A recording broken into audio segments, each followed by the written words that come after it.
post-COVID, there was a lot of interest in infectious diseases and in monitoring them.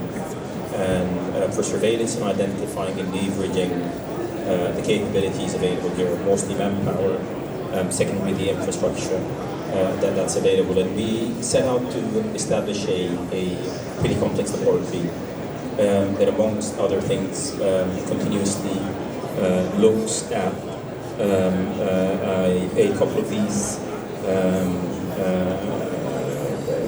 illnesses and diseases that are affecting others. We have what we like to show off and say the world's largest ongoing experiment at the moment, looking at interactions of bacteria / parasites / viruses ongoing continuously, along with the physiochemical environment that surrounds it. And the reason why we want to do that is the relationships, whether they're mathematical modeling or interbiology related. So if we think about disease elimination, which Dr. Fareed has mentioned with in the 1990s for the elimination of oncocerta predominantly, the solution was actually quite simple, which was actually clean water, filtration and clean water. And then that was but then you end up discovering outbreaks of movement, because these things are not static. A lot of these parasites or bugs adapt and adopt new hosts, and they thrive. So what we're ended up doing at the time with these outbreaks is looking at the genetic distribution of these things, cataloging them, and looking at what other hosts. And remember that a lot of these things have multiple hosts on the pathway. Within the UAE, over the last 4 years, serendipity played a major role of a lot of things converging.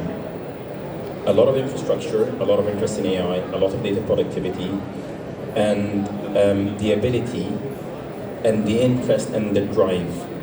Not many, these things don't coincide often.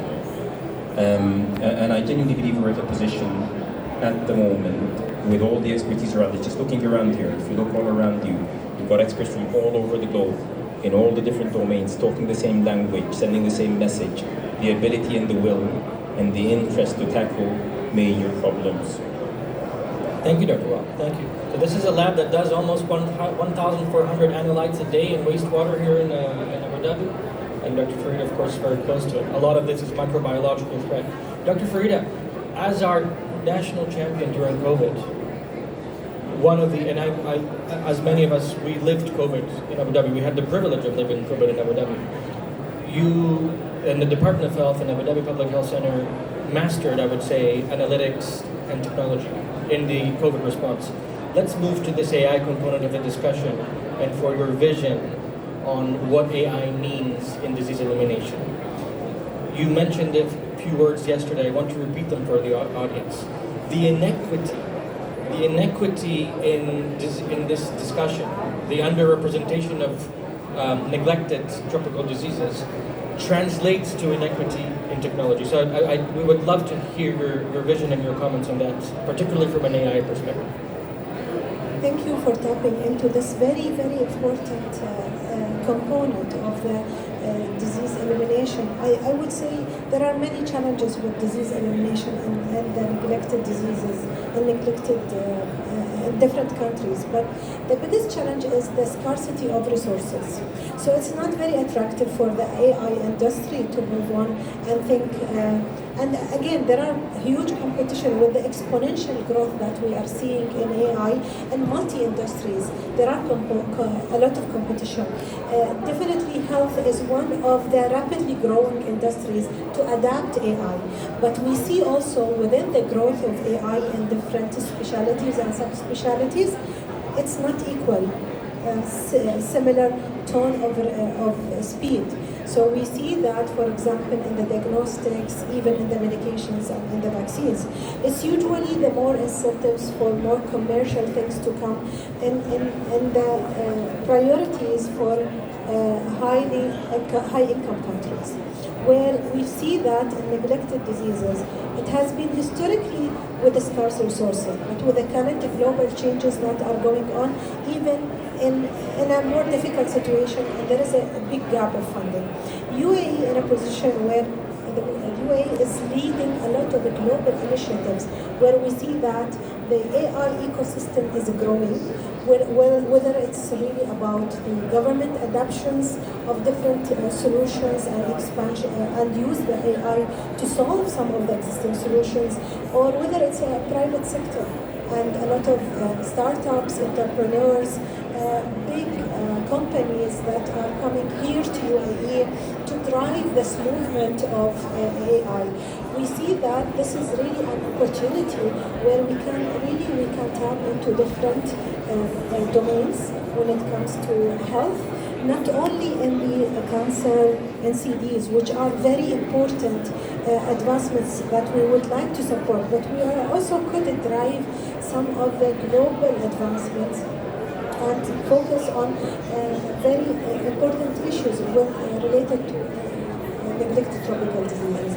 So there are resources that are dedicated through different entities within UAE, Zayed, Mohammed bin Zayed Foundation that is established recently, and also GLAI, that we could work together. And I think really we could make the difference where we could really bring a lot of global stakeholders coming from different areas of the world, coming to Abu Dhabi, coming to UAE, learning from the examples, use cases that has been really implemented in the health sector.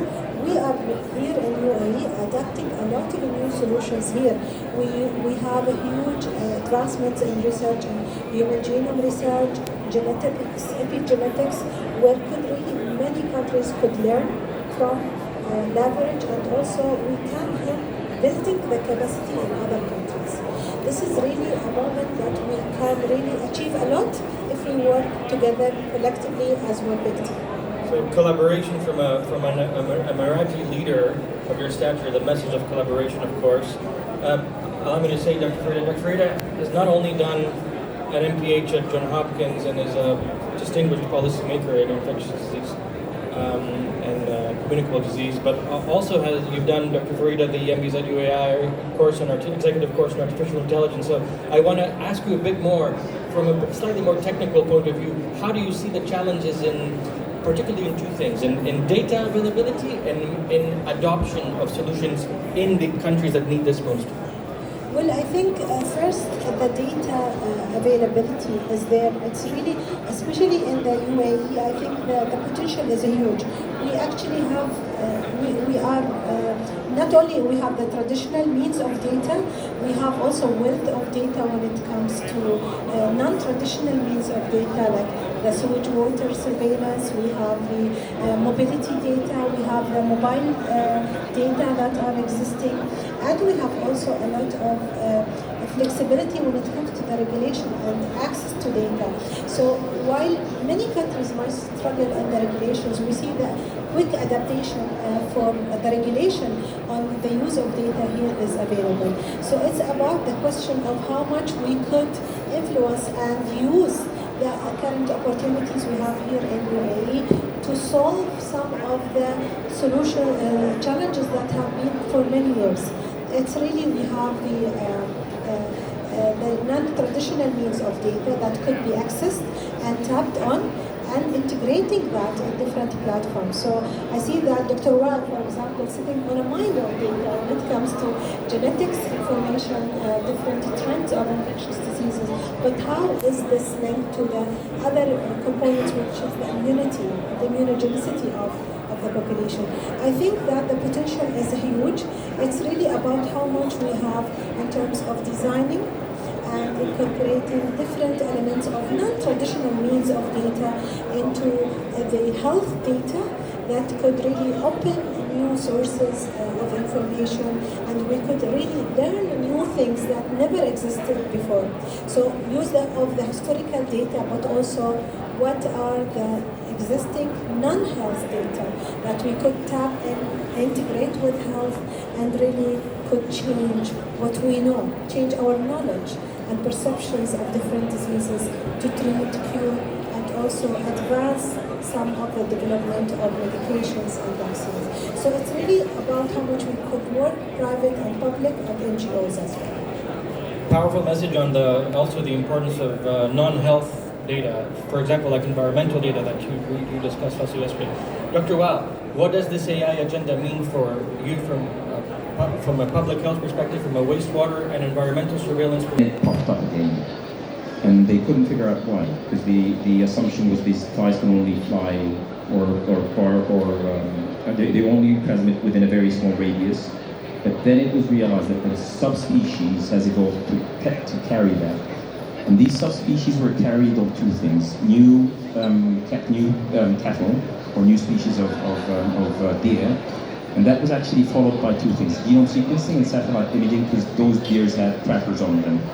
And then just as by simply removing these deers and cattle, there was eradication of. But that visibility and observation previously would have been based on a single person observing and looking at relationships and correlation and R coefficients and looking at variables and covariables and a lot of statistics in the meanwhile was